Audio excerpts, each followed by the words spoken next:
Hey friends, welcome to Study Coach makes your dream true. मैं हूं राहुल और आप सभी का डेली करंट अफेयर्स के 69वें सेशन के अंदर में बहुत बहुत स्वागत करता हूं।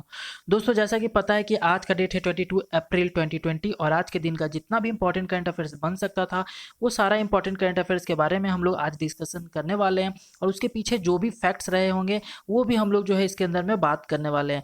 अगर आपको हमारा वीडियो पसंद आए तो आप लाइक और शेयर जरूर कीजिएगा और अगर आप चाहते हो आज के क्लास का पीडीएफ प्राप्त करना उसके लिए डिस्क्रिप्शन बॉक्स में लिंक प्रोवाइड कर दिया गया है, वहां से सिंपली आप पीडीएफ को डाउनलोड कर सकते हो। चलिए स्टार्ट करते हैं हम लोग सबसे पहले क्वेश्चन के साथ। आज का हमारा सबसे पहला क्वेश्चन ये है कि निम्न में से सिविल सेवा दिवस कब मनाया जाता है, और आपके ऑप्शंस यहाँ पर दिए हुए हैं और इसका बिल्कुल सही आंसर जो है गाइज वो है आपका 21 अप्रैल। फिर से बोल रहा हूँ, 21 April is the right answer.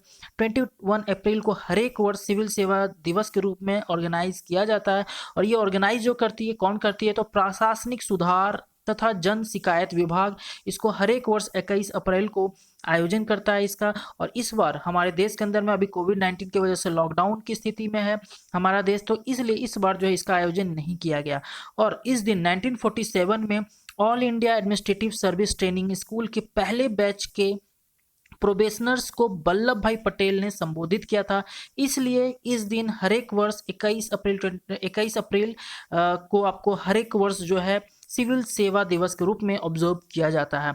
अब मैं आपसे एक सवाल पूछता हूं कि Lal Bahadur Shastri National Academy for Administration कहाँ पर है, तो आपका तुरंत जवाब आना चाहिए मसूरी उत्तराखंड के अंदर में। ये एग्जाम के अंदर में पूछा गया क्वेश्चन है, आप इसको याद रखिएगा, बहुत इंपॉर्टेंट है। अब मैं आपसे और भी कुछ इंपॉर्टेंट चीज़ों के बारे में बात करना चाहता हूं, तो आपको ये बताना है सबसे पहले कि हमारे देश के सबसे पहले आईसीएस ज्वाइन करने वाले अधिकारी कौन बने हैं। तो सबसे पहले जो हमारे देश के अंदर में आईसीएस, जो कि अभी जो है आईएएस हो गया है, बनने वाले जो अफसर थे वो थे सत्येंद्र नाथ टैगोर, जो कि रविन्द्रनाथ टैगोर के ज्येष्ठ यानी कि बड़े भाई थे। और इन्होंने ज्वाइनिंग जो ये किया था 1863 के अंदर में ज्वाइनिंग किया था। और आपको मैं ये भी बता देता हूँ कि आईसीएस का नाम 1947 के बाद आईएएस कर दिया गया, तो ये भी आपको पता होना चाहिए। और अगर आपसे ये पूछ दे कि हमारे देश की सबसे पहली महिला आईएएस कौन थी, तो आपका नाम तुरंत दिमाग में आना चाहिए कि अन्ना राजम मल्होत्रा जो थी हमारे देश की सबसे पहली महिला आईएएस बनी थी। तो ये सारी चीजें आपको याद होनी चाहिए। चलिए हम लोग बढ़ते हैं अगले क्वेश्चन की ओर। हमारा जो अगला क्वेश्चन है, हाल ही में हमारा देश यानी कि भारत सरकार ने राज्यों में लॉकडाउन के उल्लंघन के बाद कितने अंतर मंत्रालय टीमों का गठन किया है। आपके ऑप्शंस यहाँ दिए हैं और इसका बिल्कुल सही आंसर सी यानी कि 6 टीम है। ठीक है, अब देखो आपको अभी पता है कि हाल ही में हमारे देश के अंदर में लॉकडाउन की स्थिति है, हर एक मैक्सिमम राज्यों के अंदर में जो है पूरा लॉकडाउन है और कुछ कुछ जगहों पे ही 20 अप्रैल से थोड़ा सा छूट दिया गया है। आपको पता है कि इसी बीच मध्य प्रदेश, राजस्थान, महाराष्ट्र, पश्चिम बंगाल में लॉकडाउन का जो है उल्लंघन देखा जा रहा था, बार बार किया जा रहा था। इसी चीज को देखते हुए हमारे देश की यानी कि इंडियन गवर्नमेंट ने क्या किया है कि एक टीम बनाई है जो कि 6 अंतर मंत्रालयों की टीम होगी, जो कि इन सारी चीजों पर जो है रोकथाम लगाने की कोशिश करने वाली है। अब आपको मैं एक इंपॉर्टेंट चीज बताता हूँ। लॉकडाउन आपको पता है कि हमारे देश के अंदर में, आपको ये भी पता होना चाहिए कि अगर आप लॉकडाउन का पालन नहीं करते हो तो आप पर आईपीसी के कौन से धारा के तहत आप पर सजा के प्रावधान यानी कि प्रोविजंस हैं। तो आपको पता होना चाहिए कि आईपीसी का 188 धारा के थ्रू आप पर सजा जो है आपको सजा दी जा सकती है। आप याद रखिएगा इसको कि आईपीसी की धारा 188 के तहत। आपको ये भी पता होना चाहिए कि हमारे देश के अंदर में ये जो लॉकडाउन लगाया गया है किस एक्ट के थ्रू लगाया गया है, तो ये एक्ट था एपिडेमिक डिजीज एक्ट 1897। इसके बारे में मैंने आपको स्पेशली एक पर्सनल वीडियो भी बना रखा है, अगर आप चाहते हो उसको देखना तो हमारे डिस्क्रिप्शन बॉक्स में आपको लिंक प्रोवाइड कर दिया गया है, एपिडेमिक डिजीज एक्ट 1897 करके, आप उसको जरूर देखिएगा, आपको काफी नॉलेज इससे मिलने वाला है। इसके अंदर में 4 सेक्शंस है, उसके बारे में मैंने बहुत डिटेल से बहुत अच्छे से जो है आपको समझाया है, आपको काफी मदद मिलेगा इसको समझने में। ठीक है, चलिए और अब मैं इससे रिलेटेड एक और चीज बता देता हूँ एपिडेमिक डिजीज एक्ट से, कि हमारे देश के अंदर में इसका सेक्शन 2 जो है लागू किया गया था हाल ही में, तो ये भी मैंने इसके अंदर में बहुत अच्छे से समझाया, तो आप इसको जरूर देखें, आपको काफी नॉलेज मिलेगा इससे। बढ़ते हैं हम लोग अगले प्रश्न की ओर। अगला प्रश्न है, हाल ही में किसे भारत के राष्ट्रपति का नया सचिव नियुक्त किया गया है। हमारे देश के राष्ट्रपति का नया सचिव किसे नियुक्त किया गया है, आपके ऑप्शंस यहाँ दिए हुए हैं और इसका बिल्कुल सही आंसर है कपिल देव त्रिपाठी। ए नंबर बिल्कुल सही आंसर होगा। यहाँ पर देखिए मैंने लिख दिया है और मैं आपको बता देता हूँ कि कपिल देव त्रिपाठी जी के बारे में कि ये एक आईएएस अधिकारी हैं जो कि आपके 1980 बैच के आईएएस अधिकारी हैं। तो आपको ये चीज याद रखना है, जो कि हाल ही में इनको रामनाथ कोविंद जी का नया सचिव नियुक्त किया गया है। अब मैं आपसे एक और चीज पूछना चाहता हूँ। यहाँ पर बात हो रही है राष्ट्रपति जी के बारे में। तो आप मुझे ये बताइए कि हमारे देश के अंदर में जो राष्ट्रपति अभी है रामनाथ कोविंद जी, ये कितनवें नंबर के राष्ट्रपति हैं? तो आप सभी को पता होना चाहिए कि ये 14 नंबर के राष्ट्रपति हैं। अगर हम लोग राष्ट्रपति जी के बारे में बात करें तो मुझे आप बताओ कि प्रधानमंत्री जो है हमारे देश के नरेंद्र मोदी जी, ये कितने नंबर के? तो आपको पता होना चाहिए कि जो हमारे देश के जो पीएम है ये 15वें नंबर के हैं, ठीक है। और अगर हम लोग पीएम के बारे में बात कर लिए, राष्ट्रपति के बारे में, तो एक और छूट रहा है उपराष्ट्रपति। ये भी बता दीजिए उपराष्ट्रपति, जैसे कि आप सभी को पता है कि श्री वेंकैया नायडू जी हैं और ये जो है हमारे देश के 13वें नंबर के उपराष्ट्रपति हैं। ये भी चीज आपको पता होना चाहिए। अब देखिए यहाँ पर बात हुई है राष्ट्रपति जी के बारे में, तो मैं आपसे को राष्ट्रपति जी से रिलेटेड कुछ चीजें पूछना चाहूंगा, ठीक है। देखिए राष्ट्रपति का आपको पता होना चाहिए हमारे देश के अंदर में आर्टिकल कितना से कितना तक जो है बिलोंग करते हैं। तो 52 से लेकर 62 तक जो है इनका आर्टिकल आता है, आपको ये पता होना चाहिए। उसके बाद मैं आपको ये भी बताता हूँ, एक बहुत इंपॉर्टेंट आर्टिकल है जो कि प्रेसिडेंट का होता है, वो है आपका 72 आर्टिकल, जो कि एग्जाम में बार बार पूछा जाता है। ये 72 आर्टिकल जो है 72 आर्टिकल ये किस चीज से रिलेट रखता है? तो आपको मैं बता देता हूँ कि प्रेसिडेंट के क्षमादान से जो है ये आर्टिकल रिलेट रखता है। अगर आपको गवर्नर के क्षमादान से रिलेटेड आर्टिकल पूछ ले तो आप याद रखिएगा 161 होता है, ठीक है। और अगर प्रेसिडेंट के बारे में पूछ ले तो 72 होता है, 72 होता है, ये चीज आपको याद रखिएगा। अब आपको मैं एक और आर्टिकल के बारे में पूछना चाहता हूँ जो कि बार बार एग्जाम में आए दिन देखा जाता है, 143 आर्टिकल। कितना? तो 143 आर्टिकल, ये किस चीज के लिए है? तो मैं आपको बता देता हूं, ये आर्टिकल 143 जो है प्रेसिडेंट को अगर मान लीजिए किसी भी चीज से रिलेटेड अगर कुछ पूछना है सुप्रीम कोर्ट से तो ये पूछ सकती है या फिर सलाह ले सकती है, लेकिन ये जो सलाह होगा ये सिर्फ और सिर्फ लीगल मैटर पे ही होंगे। किस पे? तो सिर्फ और सिर्फ लीगल मैटर पे होंगे। तो इस चीज के लिए जो आर्टिकल बनाई गई वह 143 के अंदर में बात किया गया है इस चीज के बारे में। आप इसको बहुत अच्छे से समझिएगा। अब दोस्तों मैं एक और चीज बताना चाहता हूँ, क्योंकि इसके अंदर में बात हुआ था आपका सचिव के बारे में। तो आपको जैसा कि मैंने अभी आपको बताया कि जो सचिव बनाए गए हैं राष्ट्रपति जी के वो है कपिल देव त्रिपाठी जी। तो मुझे ये बताइए कि प्रधानमंत्री के मुख्य सचिव कौन है, जो कि एग्जाम में बहुत बार पूछा जाता है, ठीक है। तो आपको याद रखना है कि पीके मिश्रा जो है प्रधानमंत्री के जो है प्रधान सचिव या फिर मुख्य सचिव है, आप इनको याद रखिएगा। अगर आपसे ये पूछ दे कि कैबिनेट सचिव कौन है, तो आपको याद रखना है कि राजीव गाबा जो है, राजीव गाबा जो है ये कैबिनेट सचिव है, याद रखिएगा इनको, ठीक है। एक और बार बार पूछा जाता है कि विदेश सचिव कौन है, तो ये भी आपको याद रखना है कि वर्धन श्रृंगला, जो कि हमारे देश के 23वें नंबर के सचिव हैं, विदेश सचिव। आप इनको भी याद रखिए, क्या नाम है? तो क्या नाम है आपका? वर्धन श्रृंगला, वर्धन, ठीक है। बहुत इंपॉर्टेंट है, ये सारी चीजें आपको याद रखनी है, ठीक है। आई होप सो कि आपको ये सारी चीजें याद रहेगी, क्योंकि जितने भी चीजें मैंने आपको बताई हैं बहुत ज्यादा इंपॉर्टेंट बताई। चलिए हम लोग बढ़ते हैं अगले क्वेश्चन की ओर। हमारा अगला क्वेश्चन है, हाल ही में किस राज्य में कोविड-19 योद्धा कल्याण योजना, फिर से बोल रहा हूं, हाल ही में किस राज्य में कोविड-19 योद्धा कल्याण योजना के तहत 1 लाख आंगनबाड़ी कार्यकर्ता लाभान्वित होंगी? इसमें से किसके अंदर में ये योजना स्टार्ट की गई है? तो दोस्तों ये जो योजना स्टार्ट की गई है वो स्टार्ट की गई है आपका मध्य प्रदेश के अंदर में। कहाँ? तो बी नंबर आपका बिल्कुल सही होगा, मध्य प्रदेश के अंदर में ये योजना को स्टार्ट किया गया है, जिसके अंदर में आपको पता है जैसे कि हमारे देश के अंदर में कोविड-19 के कारण जो है बहुत जो है राज्य अफेक्ट हुए हैं, तो उसके अंदर में आंगनबाड़ी कार्यकर्ता जो है ये भी बहुत ज़्यादा अफेक्ट हुए हैं। इसी चीज़ को देखते हुए उनको जो है 1 लाख जो है आंगनबाड़ियों को इसके अंदर में फायदा होगा। किसके अंदर में? तो योद्धा कल्याण, ठीक है, योद्धा कल्याण योजना के थ्रू। और इस योजना के तहत आंगनबाड़ी कार्यकर्ता को सीधे लाभ पहुंचाया जाएगा, ठीक है। तो इस चीज को भी आप ध्यान रखिएगा, नाम बहुत इंपॉर्टेंट है, योद्धा कल्याण। यहाँ पर दोस्तों बात हो रहा है मध्य प्रदेश, तो मध्य प्रदेश से रिलेटेड एक चीज आप याद रख सकते हैं कि मध्य प्रदेश के अंदर में एक नेशनल पार्क है जो कि इंपॉर्टेंट एग्जाम में पूछा जाता है, वो है कान्हा नेशनल पार्क। तो आप याद रखिए कि कान्हा नेशनल पार्क जो है आपका मध्य प्रदेश के अंदर में है, तो इंपॉर्टेंट है, बार बार पूछा जाता है, याद रखिए। केरल के अंदर में अगर आपसे पूछ ले नेशनल पार्क इंपॉर्टेंट, तो याद रखिएगा पेरियार नेशनल पार्क जो है आपका, ये बार बार एग्जाम में पूछे जाते हैं, तो ये आप याद रखिएगा, पेरियार नेशनल पार्क जो है बहुत इंपॉर्टेंट है। उड़ीसा के अंदर में भी आप देख सकते हो कि कुछ इंपॉर्टेंट नेशनल पार्क है, जिसके अंदर में आपका सिमली पाल हो गया, फिर आपका नंदन नंदन करके जो एक है नेशनल पार्क, जो कि इंपॉर्टेंट है, ये भी आप याद रखिएगा, बहुत इंपॉर्टेंट है, तो इसके अंदर में पूछा जाता है। उत्तर प्रदेश के अंदर में एक नेशनल पार्क है जिसका नाम है आपका दुधवा, ये बहुत इंपॉर्टेंट है, तो ये आप याद रखिएगा। ठीक है, इसको याद करने का मैं एक ट्रिक बता देता हूँ। दुधवा, क्योंकि दुधवा नेशनल पार्क जो है आप इस तरह से याद रख सकते हो, क्योंकि उत्तर प्रदेश में दूध का बहुत ज़्यादा उत्पादन होता है। ठीक है, तो दुधवा से दूध का उत्पादन होता है, इसलिए दुधवा जो है, तो आप इस तरह से इसको याद रखिएगा, बहुत इंपॉर्टेंट है, मैंने आपको जैसा कि बताया। चलिए, अब हम लोग चलते हैं अगले प्रश्न की ओर। अगला प्रश्न है, हाल ही में किस आईआईटी ने कोविड-19 के लिए विकसित किया है वर्ड बोर्ड? क्या वर्ड बोर्ड को विकसित किया है? आपके ऑप्शंस यहाँ पर दिए हुए हैं, और बिल्कुल इसका सही आंसर जो है गाइज वो है आईआईटी रोपर। आईआईटी रोपर। अब आपसे सबसे पहला सवाल ये है कि आईआईटी रोपर ये है कहाँ? तो आप सभी को पता होना चाहिए गाइज कि ये आईआईटी रोपर जो है आपका पंजाब के अंदर में है। कहाँ है? तो पंजाब के अंदर में। देखो ये, अब ये वर्ड बोर्ड क्या है तो इसके बारे में मैं आपको बताता हूँ। देखो वर्ड बोर्ड क्या है, तो एक तरह का रोबोट है। क्या है? एक तरह का रोबोट है, जो कि क्या करता है, कोविड-19 से जो भी संक्रमित मरीज होते हैं उसको ये दवा या फिर भोजन जो है देता है।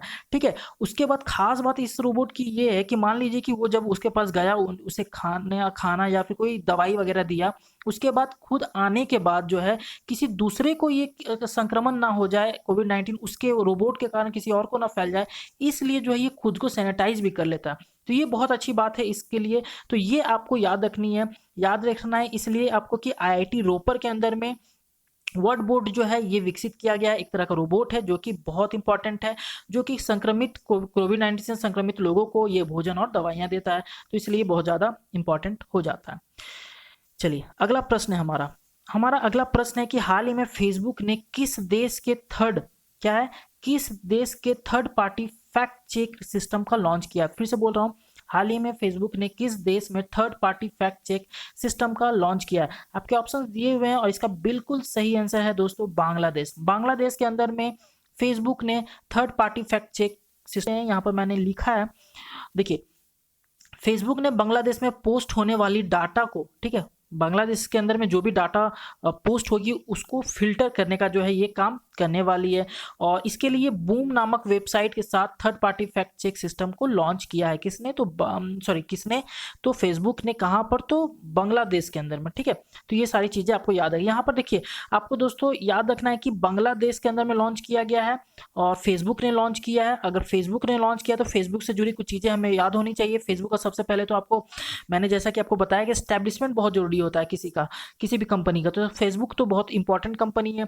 इसका एस्टैब्लिशमेंट 2004 में हुआ था, लेकिन आपको ये भी याद रखना, अगर आपसे ये पूछ ले कि इंडिया के अंदर में कब एस्टैब्लिशमेंट हुआ था फेसबुक का, तो कभी भी गलती से 2004 मत लगाना, ठीक, 2006 होगा। ठीक है, एस्टैब्लिशमेंट भले इसका 2004 में हो गया था, लेकिन इंडिया में 2006 में ये आया था, एस्टैब्लिशमेंट हुआ था, तो ये इसलिए बहुत इंपॉर्टेंट है। ठीक है, अब जैसा कि आपको पता है कि फेसबुक के सीईओ कौन है, तो मार्क जुकरबर्ग हैं। आपको मैं कुछ और कंपनियों के सीईओ के बारे में बताना चाहता हूं, जैसे कि एप्पल के बारे में याद रखिएगा कि टिम कुक जो है इसके सीईओ है। माइक्रोसॉफ्ट याद रखिएगा कि सत्या नडेला जो है सीईओ है। तो ये कुछ कुछ इंपॉर्टेंट है, आपको याद रखने हैं। अब देखो, बांग्लादेश का यहाँ पर बात हुआ तो आपको पता होना चाहिए, बांग्लादेश और इंडिया के बीच जो है एक्सरसाइज होती है जिसका नाम है संप्रीति, जो कि हाल ही में कहाँ हुआ है, तो मेघालय में हुआ 2020 के अंदर में। तो ये चीज़ इंपॉर्टेंट है, तो आप इसको याद रखिएगा। बांग्लादेश के साथ जो हमारा देश के साथ जो एक्सरसाइज होता है उसका नाम संप्रीति, जो कि हाल ही में मेघालय में हुआ है। अब देखो, श्रीलंका के साथ एक्सरसाइज जो होता है उसका नाम आप याद रखिएगा कि मित्र शक्ति एक्सरसाइज जो है श्रीलंका के साथ होती है, तो ये भी हमारे लिए इंपॉर्टेंट है, आप इसको भी याद रखेंगे। अब देखो, पाकिस्तान और चाइना के साथ जो है एक एक्सरसाइज होती है जो कि बहुत इंपॉर्टेंट है, बहुत बार एग्जाम में पूछे जाते हैं, आप याद रखिएगा। शाहीन, क्या है? शाहीन नाम की एक्सरसाइज है जो कि पाकिस्तान और चाइना के बीच होती है, इंपॉर्टेंट है, आप इसको याद रख सकते हो। दोस्तों, अब यहाँ पर एक्सरसाइज की बात हो ही रही है, तो मैं एक दो और मैं आपसे बात करना चाहता हूँ। जैसे कि गरुड़ बहुत फेमस है, गरुड़, ठीक है, गरुड़, मुझे बताइए कि गरुड़ एक्सरसाइज जो है किसके किसके बीच होती है? तो गरुड़ आपको याद रखना है कि भारत और फ्रांस के बीच होता है, इंडिया और फ्रांस के बीच ये एक्सरसाइज होती है, आप सभी को याद रखना। अगर वरुण पूछ ले तो वरुण भी याद रखिएगा कि भारत और फ्रांस के साथ होती है, वरुण। ठीक है, गरुड़ और वरुण ये दोनों जो है भारत और फ्रांस के साथ होती है, तो बहुत इंपॉर्टेंट है, ये सारे याद रखिए। अगर सिंगापुर के साथ अगर पूछ ले आपको तो याद रखिएगा बोल्ड, बोल्ड कुरुक्षेत्र नाम है। ठीक है, बोल्ड कुरुक्षेत्र, कुरुक्षेत्र, ठीक है, तो ये याद रखिएगा कि भारत और सिंगापुर के साथ होती है। तो ये सारे कुछ इंपॉर्टेंट है जो कि एक्सरसाइज आपके एग्जाम में पूछे जाते हैं, तो ये मैंने आपको बता दिए, आप इसे ध्यान में रखेंगे। चलिए अगले प्रश्न की ओर हम लोग बढ़ते हैं। अगला प्रश्न है, निम्न में से पीवी सिंधु पर लिखी पुस्तक क्या है? पीवी सिंधु पर लिखी पुस्तक सटलिंग टू द टॉप, फिर से बोल रहा हूँ, shuttling to the top the story of PV Sindhu का विमोचन किसने किया है? तो आपके ऑप्शंस यहाँ पर दिए हुए हैं और आपको इसका सही आंसर देना है। दोस्तों इसका जो सही आंसर है वो है आपका वी कृष्णा स्वामी। क्या है? V Krishna Swamy is the right answer. आप इसको आंख बंद करके सही लगा सकते हैं। बहुत इंपॉर्टेंट क्वेश्चन है, आपके एग्जाम में पूछा जा सकता है, याद रखिएगा, shuttling to the top the story of PV Sindhu. देखो इस बुक के अंदर में वी कृष्णा स्वामी ने क्या किया है, तो इसके अंदर में पीवी सिंधु के बारे में जो भी चीज़ें जो उनके करियर से स्टार्टिंग से लेकर वो जो विश्व चैंपियन बनी है, वो सारा डिटेल जो है इसके अंदर में दिया गया है इस बुक के अंदर में। तो अगर आप चाहते हो पढ़ना तो इसे जरूर पढ़ना, बहुत इंपॉर्टेंट बुक है। चलिए अब हम लोग पीवी सिंधु के बारे में कुछ इंपॉर्टेंट चीज़ों के बारे में बात कर लेते हैं जो कि हमारे एग्जाम के लिए भी इंपॉर्टेंट है। देखो पीवी सिंधु से रिलेटेड ये याद रखिएगा, पीवी सिंधु वीज़ा की ब्रांड एम्बेसडर है। किसकी? तो वीज़ा की ब्रांड एम्बेसडर है। और साथ ही साथ आपको स्वच्छ आंध्र मिशन की भी ये ब्रांड एम्बेसडर है।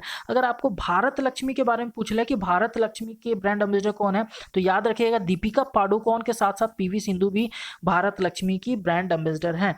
तो ये सारी चीज़ें आपको इनसे याद रखनी है। एक और इंपॉर्टेंट चीज़ कि BWF वर्ल्ड चैंपियन में पहली महिला बनी है ये जिन्होंने गोल्ड मेडल जीता है। किस हमारे भारत, फिर से बोल रहा हूँ मैं, BWF वर्ल्ड चैंपियन के अंदर में पहली भारतीय महिला बनी है जो कि गोल्ड मेडल जीती है। किसको हरा के? तो जापान की नोआमी ओकुहारा को हराकर ये पहली महिला जो है हमारे देश की जो BWF वर्ल्ड चैंपियन बनी है। तो इस चीज़ को भी आप याद रखिएगा, बहुत इंपॉर्टेंट है। अगर मैं आपको ब्रांड एम्बेसडर की बात करूं तो मैं हमेशा आपको बताता हूं कुछ इंपॉर्टेंट ब्रांड एम्बेसडर। जैसे कि आपसे अगर पूछ दे कि भारत पे के ब्रांड एम्बेसडर कौन है, तो सलमान खान याद रखिएगा। अगर आपसे ये पूछ दे कि पेप्सिको की, अभी आपको हाल ही में बनी है पेप्सिको की, ठीक है, पेप्सिको की अगर ब्रांड एम्बेसडर पूछे तो शेफाली वर्मा जो है पेप्सिको की ब्रांड एम्बेसडर है, तो ये भी आपको याद रखना है।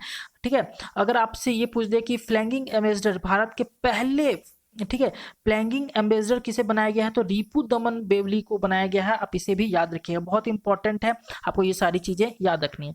चलिए हम लोग बढ़ते हैं अब अगले क्वेश्चन के। अगला क्वेश्चन है, हाल ही में किस कंपनी ने टॉक बैक कीबोर्ड विकसित किया है? टॉक बैक कीबोर्ड विकसित किया है। आपके ऑप्शंस यहाँ पर दिए हुए हैं और इसका बिल्कुल सही आंसर गूगल है। क्या है? तो Google is the right answer. और टॉकबुक कीबोर्ड का विकसित करने वाला जो कंपनी है वो है गूगल। अब ये टॉकबुक कीबोर्ड क्या है, तो आपको थोड़ा सा अंदाज भी लग गया होगा इसके नाम से ही। ठीक है, तो देखो टॉकबुक जो है एक तरह का कीबोर्ड है जो कि नेत्रहीनों के लिए ये यूज किया जा रहा है। किसके लिए? नेत्रहीन, जो नेत्रहीन है तो उनके लिए ये काफ़ी मददगार होता है और इसके थ्रू जो है वो अच्छे से जो है टाइप कर सकते हैं। अब देखो गूगल के बारे में बात हुई है तो गूगल का आप सभी को, जैसा कि मैंने आपको बहुत बार बताया है कि इसकी स्थापना 1998 के अंदर में हुई है, जबकि सुंदर पिचाई इसके CEO हैं जो कि एक भारतीय मूल के हैं। आपको ये भी याद रखना है कि सुंदर पिचाई को हाल ही में अल्फाबेट का भी CEO नियुक्त किया गया है। अब देखो यहाँ पर बहुत सारी कंपनियों की बात हुई है, मैं कुछ इंपॉर्टेंट जो है आपको CEO के बारे में बताना चाहता हूँ जो कि बहुत ज़्यादा इंपॉर्टेंट है। जैसे कि मैंने आपको पहले ही कुछ एक क्वेश्चन था जिसके अंदर मैंने आपको बताया कि एप्पल के CEO जैसे कि टिम कुक हैं, उसके बाद माइक्रोसॉफ्ट के जो CEO है वो सत्या नडेला है। अगर एडोब के बारे में भी पूछा जाता जो कि एक भारतीय मूल के ही CEO है, उनका नाम है संतानु नारायण, तो ये भी आप याद रखिएगा, बहुत इंपॉर्टेंट है। अगर आपसे पूछ ले कि कोको कोला के अगर CEO कौन है, तो आप इनको याद रखिएगा, बहुत इंपॉर्टेंट है। कौन है? तो क्विंसी जो है इसके CEO हैं, जेम्स क्विंसी इनका पूरा नाम है, बहुत इंपॉर्टेंट है, आप इसको याद रखिए। अगर ओला के बारे में पूछ ले, ओला कैब आप सभी ने सुना है, ओला कैब के अगर CEO पूछ ले तो भाविश अग्रवाल जो है इसके CEO हैं, आप इन्हें भी याद रखिएगा। ठीक है, अगर आपसे ओयो के बारे में पूछ ले, ठीक है, ओयो तो आपको पता ही है, बहुत इंपॉर्टेंट है। ओयो के बारे में अगर पूछ ले कि ओयो के CEO कौन है, तो रितेश अग्रवाल ओयो के CEO हैं, तो ये भी याद रखिएगा। अगर विप्रो के बारे में पूछ ले तो आपको पता है निमुचवाला जो है विप्रो के CEO हैं। तो गाइज बहुत सारे CEO हैं जो कि आपको याद होने ही चाहिए। ठीक है, तो ये सारे CEO मैंने आपको जो बताए हैं आप इन्हें तो याद होने ही चाहिए क्योंकि ये सारे इतने इंपॉर्टेंट है। ठीक है, चलिए बढ़ते हैं हम लोग अगले प्रश्न की ओर। अगला प्रश्न है कि सार्वजनिक रूप से थूकना किस अधिनियम के अंतर्गत अपराध है? आपके ऑप्शंस यहाँ पर दिए हुए हैं और इसका बिल्कुल सही आंसर मैं आपको बता देता हूँ दोस्तों कि बी यानी कि आपदा प्रबंधन अधिनियम 2005 के तहत अगर आप कहीं पर भी थूकते हो तो ये एक तरह का अपराध होगा। ठीक है, आपको इसके बारे में मैं कुछ चीज़ें भी बता देता हूँ। देखो याद रखिएगा, बहुत इंपॉर्टेंट है, ठीक है। एग्जाम में आपसे पूछा जा सकता है कि देखो गृह मंत्रालय द्वारा जो है आपदा प्रबंधन अधिनियम 2005 के तहत थूकना दंडनीय अपराध है। आपदा प्रबंधन अधिनियम की धारा कौन सी है? तो 51B के तहत अपराध घोषित किया गया है। तो ये भी इंपॉर्टेंट है, याद रखिएगा 51B के तहत ये अपराध घोषित किया गया है। आपसे ये पूछ सकता है या फिर पूछ सकता है कि अधिनियम कौन सा है, तो याद रखिएगा आपदा प्रबंधन अधिनियम 2005। और गृह मंत्रालय द्वारा जारी दिशा निर्देश के तहत सार्वजनिक रूप से मास्क पहनना भी अनिवार्य किया गया है, जिसके लिए अधिनियम का पालन नहीं करने पर 1 साल की कारावास यानी कि जेल या फिर जुर्माना भी हो सकता है। तो ये सारी चीजें आप इसको जो है याद रखनी है। अब देखिए अगला प्रश्न की ओर बढ़ते हैं हम लोग। अगला प्रश्न है कि अरबी फिक्शन 2020, फिर से बोल रहा हूं, अरबी फिक्शन 2020 अंतरराष्ट्रीय पुरस्कार से किसे सम्मानित किया गया है? आपके ऑप्शंस यहाँ पर दिए हुए हैं और इसका बिल्कुल सही आंसर सी यानी कि अब्देलवहाब आइसावी, फिर से बोल रहा हूँ, अब्देलवहाब आइसावी को सम्मानित किया गया है अरबी फिक्शन 2020 के अंतरराष्ट्रीय पुरस्कार से। अभी इनके बारे में थोड़ा सा देख लो कि ये किस देश के हैं, अगर आपसे पूछ ले तो आप याद रखिएगा अल्जीरिया के हैं ये। और इनको एक उपन्यास थी इनकी, नाम था द स्पोटन कोट, फिर से बोल रहा हूँ द स्पोटन कोट के लिए इनको ये अवार्ड से सम्मानित किया गया है, ठीक है। तो आपको ये याद रखनी है। दोस्तों ये रहा आपका प्रीवियस वीडियो का क्वेश्चन। अब आपको इसका जवाब देना हमारे इस वीडियो के कमेंट बॉक्स में। अगर आपने हमारे प्रीवियस वीडियो को नहीं देखे हैं तो सबसे पहले आप वीडियोस को देखो, उसके लिए आपको डिस्क्रिप्शन बॉक्स के अंदर में लिंक भी प्रोवाइड कर दिया गया है। आप वहां से जा करके जो भी वीडियोस है, जो इंपॉर्टेंट वीडियोस हैं, आप उसको देख सकते हो। देखो ये क्वेश्चन है आपका, निम्न में से नासा कब पहली बार अंतरिक्ष यात्रियों को अंतरिक्ष में लॉन्च करने जा रहा है? फिर से बोल रहा हूँ, निम्न में से नासा कब पहली बार अंतरिक्ष यात्रियों को अंतरिक्ष में लॉन्च करने जा रहा है? मैंने इसके अंदर में आपको डेट भी बताया था, तो आपको डेट भी जो है इसके अंदर में डाल के जो है आंसर देना है। अगर आप जानते हो तो जरूर दीजिएगा इसका आंसर। और अगर आपको ये वीडियो हमारा पसंद आया हो तो उसके लिए आप चैनल को सब्सक्राइब जरूर कर लीजिएगा, ताकि और भी वीडियोस जब हम लोग अपलोड करें तो आपको उसकी नोटिफिकेशन चली जाए। और साथ ही साथ अगर आप चाहते हो पीडीएफ देखना, पीडीएफ पाना, तो उसके लिए आपको डिस्क्रिप्शन बॉक्स में, जैसा कि मैंने शुरू में बता दिया था, आपको डिस्क्रिप्शन बॉक्स से आपको लिंक प्रोवाइड कर दिया गया, वहां से आप इसको डाउनलोड सिंपली कर लीजिएगा। और लाइक और शेयर करना बिल्कुल मत भूलना इस वीडियो को दोस्तों। चलिए मिलता हूं मैं आपको हमारे अगले वीडियोस में, तब तक गुड बाय, गुड लक, जय हिंद।